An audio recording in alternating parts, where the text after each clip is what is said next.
Hello students, revision कर रहे हैं हम। तो पेज नंबर 6 के क्वेश्चनों को रिवाइज करेंगे आज हम। फर्स्ट क्वेश्चन है, किसी तत्व के द्रव्यमान प्रति इकाई आयतन को घनत्व कहते हैं।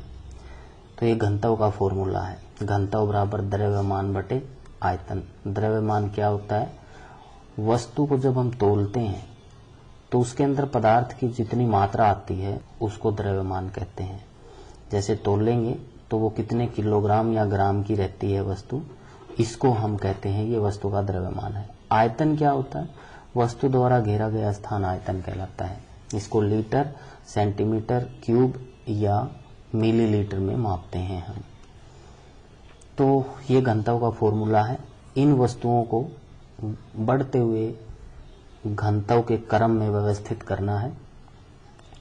तो सबसे पहले घनत्व का आइडिया ले लेते हैं। क्या होता है? घनत्व का आइडिया लेने के लिए आप 3 पदार्थ लो, समान आकार के, समान आयतन के।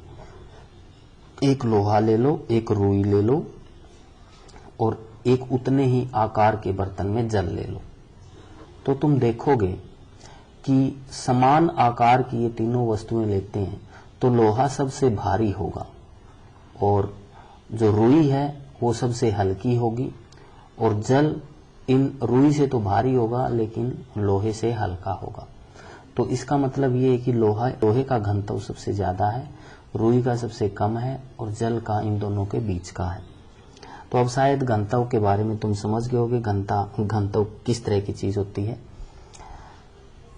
तो यहाँ पे अब इनको आप व्यवस्थित कर सकते हो।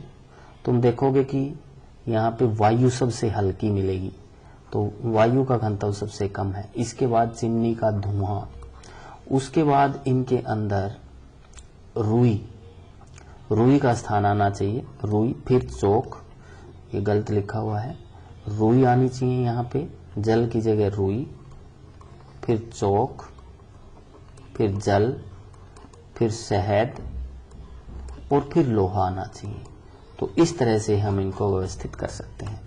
अगला है, पदार्थ की विभिन्न अवस्थाओं के गुणों में होने वाले अंतर को सारणीबद्ध कीजिए। पदार्थ की विभिन्न प्रकार की विभिन्न अवस्थाएं हैं, उनको सारणीबद्ध करना है। तो आपको पता होना चाहिए कि पदार्थ की 3 अवस्थाएं होती हैं, ठोस, द्रव और गैस। जो ठोस है उसका उदाहरण है, जैसे जल की 3 अवस्थाओं का यदि हम उदाहरण लें तो बर्फ है। बर्फ को हम ठोस मानेंगे, जल द्रव है और वाष्प गैस है। तो इस तरह से हम तीनों अवस्थाओं के उदाहरण समझ सकते हैं। जितने भी पदार्थ हैं वो सभी तीनों अवस्थाओं में पाए जाते हैं। तो वैसे तो पदार्थ की 5 अवस्थाएं होती हैं, लेकिन यहाँ तुम्हारे सिलेबस में केवल 3 अवस्थाएं ही हैं, ठोस, द्रव और गैस। तो अब इनके अंदर अंतर निकालते हैं। सबसे पहले आकार का ये मतलब है, जैसे जल का ही उदाहरण ले लो। जल है, यदि जल बर्फ के रूप में है तो बर्फ को चाहे तुम किसी भी बर्तन में डाल दो, उसका आकार बदलेगा नहीं, वो उसी आकार की रहेगी। लेकिन जल है, जल द्रव होगा, तो जल को यदि तुम जग में डाल दोगे तो जग का आकार ले लेगा, गिलास में डालोगे तो गिलास का। इसलिए हम कहेंगे कि द्रव का आकार निश्चित नहीं होता। और गैस भी इसी तरह से, गैस को किसी भी बर्तन में डाल दो वो उसी का आकार ले लेगी, तो इसका आकार भी निश्चित नहीं होता। फिर है आयतन की बात। आयतन का मतलब होता है घेरा गया स्थान। अब ठोस है, जैसे बर्फ है, तो बर्फ को किसी भी बर्तन में डाल दो वो उसी आकार की रहेगी, उसका आकार बदलेगा नहीं। लेकिन जल है,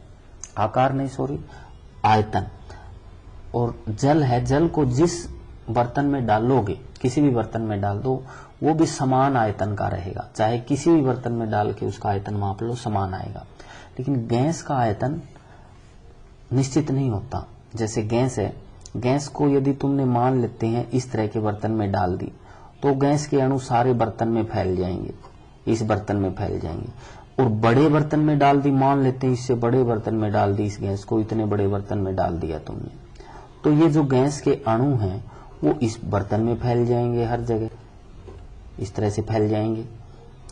सारे बर्तन को भर देंगे तो इसका मतलब ये हो गया कि इसका आयतन ज्यादा हो गया, इसमें इसका आयतन कम है। तो गैस का आयतन समान नहीं होता, ये पूरे बर्तन में फैल जाती है। अगला है कठोरता, घनत्व। घनत्व की बात हम कर चुके हैं। ठोस का घनत्व सबसे ज्यादा होता है, द्रव का इससे कम होता है और गैस का सबसे कम होता है। कठोरता भी हम समझ चुके हैं कि ठोस कठोर होते हैं, द्रव कठोर नहीं होते, और गैस में कठोरता का कोई गुण नहीं होता। अंतराणुक बल, ये भी पीछे हम पढ़ चुके हैं। ठोस में सबसे ज्यादा अंतराणुक बल होता है। अंतराणुक बल का मतलब होता है अणुओं के आपस का बल, अणुओं के अंदर का बल। तो इसमें सबसे ज्यादा होता है, इसीलिए ये ठोस होते हैं। इसमें कम होता है, इसीलिए द्रव होते हैं ये। और गैस में लगभग ना के बराबर होता है, नगण्य। नगण्य का मतलब लगभग नहीं के बराबर होना, ढेर लगना। ये तुम्हें पता है, ठोस का ढेर लगाया जा सकता है, द्रव का नहीं लगाया जा सकता। द्रव बहने लग जाता है, गैस का भी ढेर नहीं लग सकता।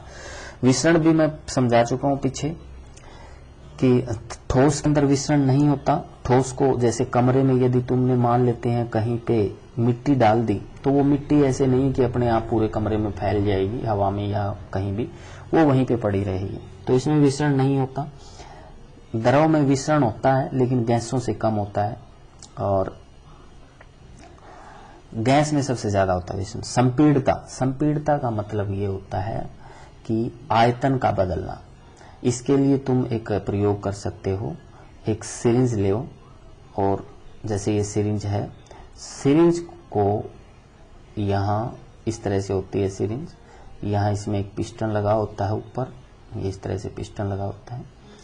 तो सिरिंज में तुम यहाँ पे अंगूठा लगा लो और ऊपर से दबाओ, तो तुम देखोगे कि ये दब जाती है।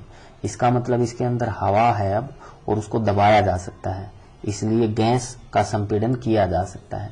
अब इसमें थोड़ा जल डाल लो और इसको दबाओ, तो तुम देखोगे कि इसको लगभग ना के बराबर, मतलब लगभग नहीं दबाया जा सकता। थोड़ी बहुत दबती है ये, लेकिन न के बराबर। तो इसका संपीड़न बहुत कम होता है। और ठोस, जैसे इसमें रेत भर लो फिर दबाओ इसको, तो बिल्कुल नहीं दबेगी। तो इसका मतलब ठोस को संपीड़ित नहीं किया जा सकता। गतिज ऊर्जा ठोस में बहुत कम होती है। क्यों? क्योंकि ठोस के जो कण होते हैं वो आपस में मजबूत बल से जुड़े होते हैं, तो ये इधर उधर नहीं जा सकते, ये इधर उधर नहीं घूम सकते। हाँ, केवल अपनी जगह पे ऐसे झूला सा झूल सकते हैं, इधर उधर जा सकते हैं थोड़ा बहुत, लेकिन यहाँ से ऐसे नहीं जा सकते कि यहाँ चले गए, ऐसे नहीं जा सकते। यहीं पे थोड़े बहुत इस तरह से हिल सकते हैं बस।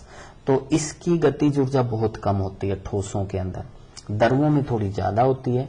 द्रव के अंदर ये बल बहुत कमजोर होता है, कम, तो इसलिए ये यहाँ से इधर जा सकता है, ये इधर जा सकता है, उधर जा सकता है, इस तरह से घूम सकते हैं।